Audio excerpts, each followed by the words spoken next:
할렐루야. 아멘. 하나님께서 오늘도 말씀 안에서 우리의 인생 가운데 크신 복과 은혜를 베풀어 주실 줄로 믿습니다. 아멘. 오늘 말씀의 제목은 삶을 위해 알아야 될 세 가지의 질문입니다. 이 말씀을 통하여서 우리의 인생을 향하신 하나님의 뜻을 발견하는 귀하고 복된 시간이 되기를 주님의 이름으로 축원합니다. 아멘. 여러분, 우리는 참으로 질문이 많은 시대를 살아가고 있습니다.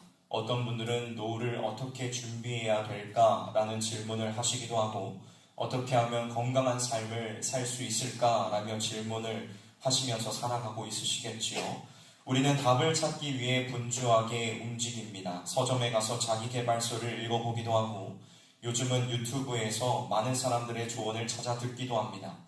세상은 우리에게 아주 구체적인 방법들을 가르쳐 줍니다. 어떻게 하면 더 인간다운 삶을 살아갈 수 있을까? 어떻게 하면 성공한 삶을 살아갈 수 있을까? 어떻게 하면 남들보다 더 앞서가는 인생을 살 수 있을까? 하는 답을 찾으려고 하지요. 하지만 여러분, 한번 정직하게 스스로 한번 질문해 보십시오. 그 수많은 조언들이 여러분 영혼 깊은 곳의 불안을 해결해 주었습니까? 세상이 말하는 정답을 얻기 위해 달려가지만 정작 그 목표를 이루고 난 뒤에도 우리는 또 다른 허무와 마주하곤 합니다. 왜 그런 것일까요? 그것은 우리가 삶의 기술은 배우고 있지만 내 인생 전체를 지탱해줄 근원적인 기초를 놓치고 있기 때문입니다. 마치 내비게이션의 목적지는 찍혀 있는데 정작 내가 지금 어디에 서 있는지 모르는 것과 같습니다. 내가 누구인지, 내가 어디에서 왔으며 어디로 가고 있는지에 대한 근본적인 답이 없기에 세상이 조금만 흔들려도 우리 인생은 갈피를 못 잡고 휘청거리게 되는 것이지요. 오늘 우리가 함께 읽은 에베소서의 말씀은 어두운 세상 속에서 방황하고 있는 우리들에게 삶의 선명한 방향을 제시하고 있습니다. 특히 신앙의 선배들은 우리가 이 험한 세상에서 참된 위로를 얻고 복된 인생으로 살아가기 위하여 반드시 알아야 할 세 가지의 지식이 있다고 말씀해주고 있지요. 이 지식은 단순히 머리로 아는 정보가 아니라 우리의 생사를 결정짓는 가장 중요한 질문에 대한 답입니다. 오늘 여러분은 여러분의 인생을 걸고 이 질문 앞에 서보시기를 원합니다. 내가 정말 알아야 할 것을 알고 있는지, 아니면 썩어 없어질 세상의 지식에만 마음을 빼앗겨 정작 중요한 생명의 길을 놓치고 있지 않은지를 점검해 보아야 합니다. 오늘 말씀을 통해 청년의 때에 여러분의 삶을 지탱할 견고한 진리의 이정표를 발견할 수 있기를 주님의 이름으로 축복합니다. 아멘. 먼저 첫 번째로 우리는 내가 누구인지를 알아야 합니다.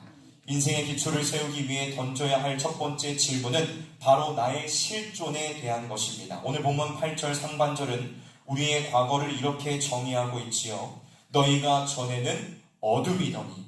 사도 바울은 우리가 단순히 어두운 환경에 처해 있었다거나 잠시 길을 잃어 어둠 속을 헤매고 있었다고 말하지 않습니다.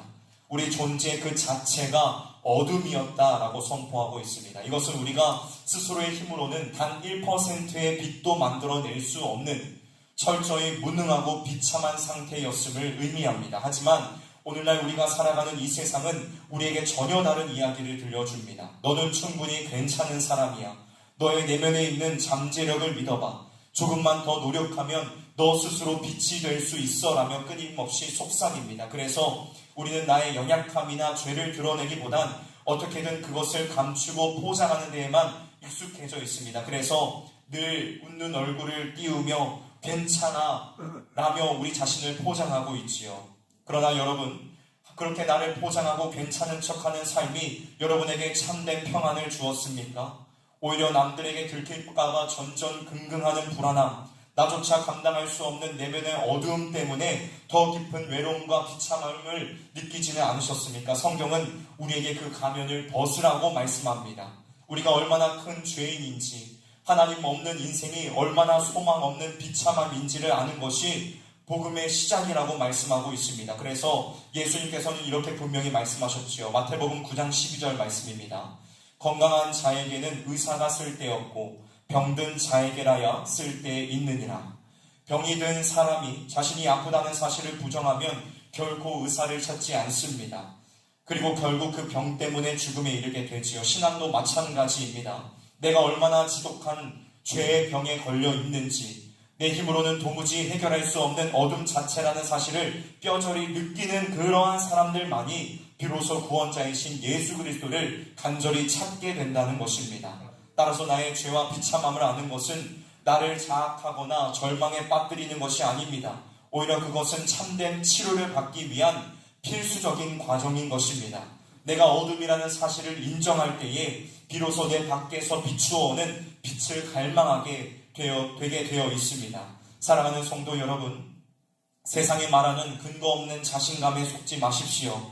하나님 앞에서 여러분의 부족함을 숨기려고 애쓰지 마십시오. 하나님, 저는 저 스스로 구원할 수 있는 능력이 없는 자들입니다. 저는 어두움입니다. 저의 죄와 비참함은 제 생각보다 훨씬 더 깊고 큽니다. 라는 이러한 정직한 고백이 여러분의 입술에서 터져 나와야 합니다. 나의 비참함을 깊이 깨달은 사람들만이 뒤어 나타날 하나님의 은혜가 얼마나 거대한지를 온몸으로 경험할 수 있습니다. 가장 어두운 밤에 별이 가장 빛나게 빛나듯 나의 절망이 깊을수록 우리를 향한 주님의 사랑은 더욱 선명하게 다가올 것입니다. 이 첫 번째 질문 앞에 정직하게 서서 나의 어둠을 뚫고 들어오실 주님을 기대하는 저와 여러분이 되시기를 주님의 이름으로 축원합니다. 다음 두 번째로 우리가 어떻게 구원을 받았는가를 정확하게 알아야 됩니다. 첫 번째는 뭐였죠? 내가 누구인지를 알아야 된다고 말씀을 드렸습니다. 두 번째는 우리가 어떻게 구원을 얻었는지를 우리는 명확하게 알아야 됩니다. 나의 절망적인 어둠을 직면한 자에게 들려오는 가장 복된 소식은 무엇입니까? 오늘 본문 8절 중반절은 우리의 인생에 일어난 기적과 같은 변화를 단 한 문장으로 선포하고 있습니다. 이제는 주 안에서 빛이라. 이제는 주 안에서 빛이라 라고 말씀하고 있습니다. 여러분, 이 짧은 문장 속에 우리 인생의 모든 해답이 들어 있습니다. 성경은 우리가 노력해서 빛이 되어가고 있다거나 조금만 더 수행하면 빛에 도달할 것이라고 말씀하고 있지 않습니다. 이미 빛이 되었다고, 그 신분이 완전히 바뀌었다고 선포하고 있습니다. 그렇다면 이 불가능한 변화가 어떻게 가능했습니까? 내가 남들보다 더 착하게 살았기 때문입니까? 혹은 내가 더 뜨겁게 기도하고 신앙생활을 열심히 했기 때문입니까? 아닙니다. 그 해답은 바로 주 안에서라는 표현이 있습니다. 우리가 어둠에서 빛으로 옮겨진 것은 우리 내부에 어떠한 가능성이 있어서가 아닙니다. 오직 예수 그리스도께서 우리를 대신하여 십자가에서 모든 죄값을 치르셨기 때문입니다. 성경은 분명히 말씀합니다. 사도행전 4장 12절 말씀입니다. 다른 이로서는 구원을 받을 수 없나니 천하 사람 중에 구원받을 만한 다른 이름을 우리에게 주신 일이 없습니다. 우리는 자꾸만 무언가를 해서 구원을 얻으려고 합니다. 왜냐하면 세상이 가르쳐준 방식이 그렇기 때문입니다. 좋은 직장에 가려면 스펙을 쌓아야 되고 좋은 노후를 얻고 행하려면 우리가 많은 준비를 해야 합니다. 세상은 늘 우리에게 자격을 묻고 그 자격에 합당한 결과만을 줍니다. 그래서 우리는 신앙생활조차 세상의 논리를 가지고 접근하려고 합니다. 내가 이만큼 했으니 하나님이 나를 사랑하시겠지. 내가 이 정도는 살아야 구원받은 사람이라고 할 수 있겠지라고 생각하는 것입니다. 하지만 여러분, 복음은 세상의 자수성과 논리와 정반대입니다. 구원은 우리가 하나님께로 올라가는 것이 아니라 하나님께서 친히 우리의 삶 가운데 내려오신 사건입니다. 도무지 소망 없는 어둠이었던 우리를 위하여 예수 그리스도께서 그 거룩한 빛을 버리고 어둠 속으로 찾아오신 것입니다. 주님이 십자가에서 다 이루셨다라고 말씀하셨을 때에 우리의 모든 죄와 비참함의 문제는 단번에 그리고 영원히 해결되었습니다. 사랑하는 성도 여러분, 여러분의 가치는 여러분이 이룬 성취에 있지 않습니다. 여러분이 지금 연봉이 높든 낮든, 여러분이 몇 평짜리 집에 살든 그것이 여러분의 구원과 신분을 결정하지 못합니다. 여러분은 이미 예수 그리스도의 보혈이라는 엄청난 값을 치르고 사신 바 된 주 안에서의 빛입니다. 여러분이 무엇이라고요?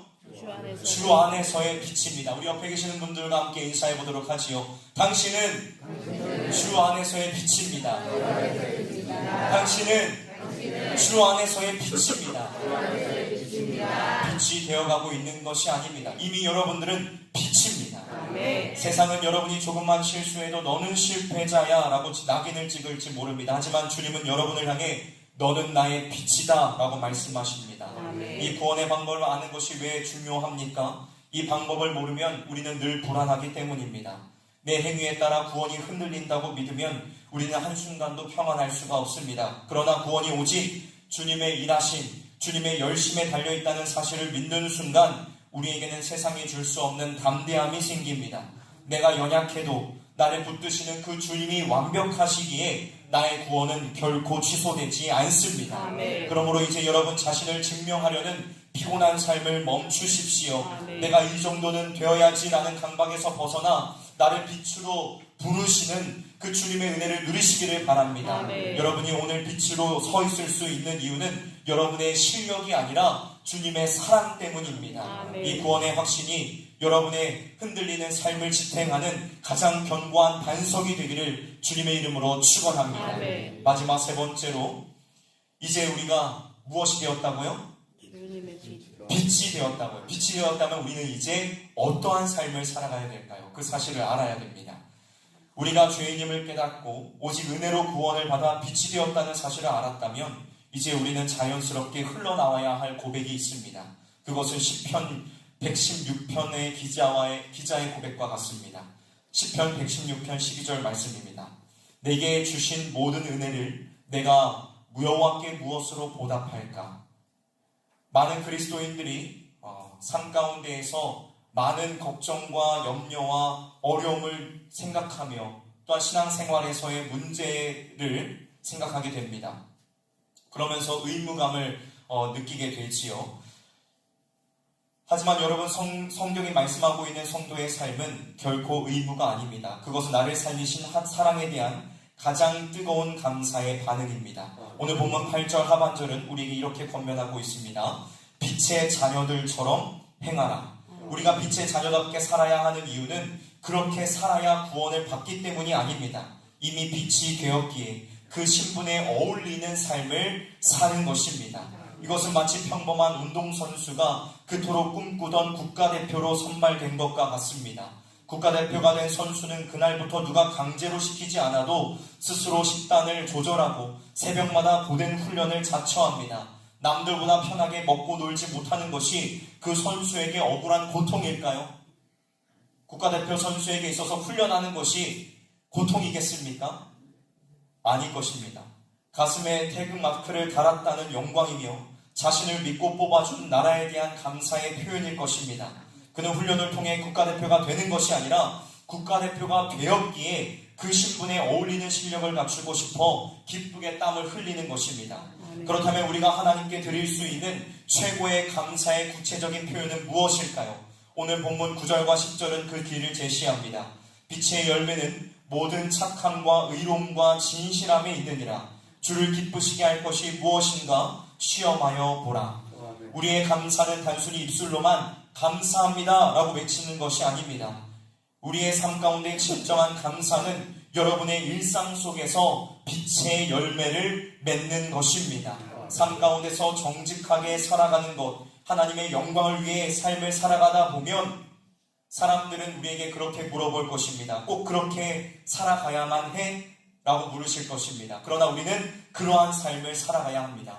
예수 그리스도의 향기와 편지로서의 삶을 살아가야 된다는 것입니다. 사랑하는 성도 여러분, 주를 기쁘시게 할 것이 무엇인가를 날마다 고민해 보시기를 바랍니다. 우리는 그동안 내가 어떻게 하면 기쁠까? 어떻게 하면 내가 더 성공할까를 고민하며 살아왔습니다. 하지만 이제 우리의 질문은 바뀌어야 합니다. 주님, 오늘 이 상황에서 주님이 가장 기뻐하시는 선택은 무엇입니까? 라고 물어야 합니다. 어둠의 일은 은밀합니다. 남몰래 죄를 짓고 나만 잘되면 그만이라는 이기심으로 가득합니다. 하지만 빛의 열매는 투명합니다. 내가 누가 보지 않아도 주님 앞에서 호랑되어 정직하게 행하는 것입니다. 여러분이 직장에서 정직하게 일할 때에, 여러분의 삶에서 정직하게 살아갈 때에 사람들은 의아해할 것입니다. 왜 그렇게까지 해? 라고 물을지도 모릅니다. 그때 여러분은 삶으로 대답하는 것입니다. 나를 빛으로 불러주신 주님이 너무나도 감사해서 나는 죄악된 삶을 살아갈 수가 없습니다 라고 말이지요. 여러분 기억하십시오. 우리가 빛의 자녀답게 사는 것은 주님께 무언가 갚아드리기 위해서가 아닙니다. 십자가의 은혜는 우리가 평생을 바쳐도 갚을 수 없는 무한한 것입니다. 다만 우리는 그 사랑이 너무나도 커서, 그 은혜가 너무나도 커서 그 사랑과 은혜를 주신 주님을 실망하게 해드리고 싶지 않은 마음으로 살아가는 것입니다. 억지로 하는 헌신은 금방 지쳐버립니다. 그러나 사랑에 감격하여 자원함으로 하는 삶은 우리에게 생기를 가져다 줍니다.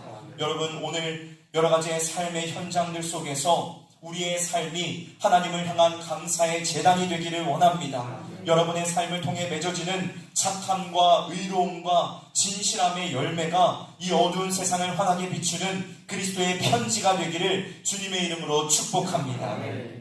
말씀을 맺도록 하겠습니다. 사랑하는 성도 여러분, 인생의 정답을 찾아 헤매는 우리의 삶 가운데에서 여러 가지 세상의 소란스러운 질문들에 마음을 빼앗기지 마십시오. 세상이 묻는 조건과 자격에 대답하느라 진을 빼기보다 우리의 영혼을 살리는 이 세 가지의 질문에 먼저 정직하게 답해 보시기를 원합니다. 내가 얼마나 큰 죄인인지를 아는 그 비참함의 지식, 그 죄에서 나를 건지신 예수님을 아는 구원의 지식, 그리고 그 은혜에 감격해 빛으로 사는 감사의 지식이 있을 때에 우리의 인생은 어떠한 풍파에도 결코 흔들리지 않습니다. 아멘이시죠? 신앙의 선배들은 하이델베르크 요리문답 제2문을 통해 우리가 복된 인생으로 살고 죽기 위해 반드시 이 세 가지의 질문을 알아야 된다고 가르쳐 주었습니다. 첫째, 나의 죄와 비참함이 얼마나 큰가? 둘째, 나의 모든 죄와 비참함으로부터 어떻게 구원을 받았는가? 셋째, 그러한 구원을 주신 하나님께 어떻게 감사를 드려야 하는지 알아야 된다. 이렇게 말씀하였습니다. 이 명확한 진리를 이정표로 삼고 세상으로 나아가는 저와 여러분이 되기를 주님의 이름으로 축원합니다. 여러분의 삶의 형편이 어떠하든 여러분은 이미 주 안에서 거룩한 빛입니다. 믿으십니까? 여러분은 빛입니다. 이 여러분이 빛이라는 그 사실을 기억하며 세상 가운데서 빛된 성도로서의 삶을 살아낼 수 있기를 주님의 이름으로 축원합니다.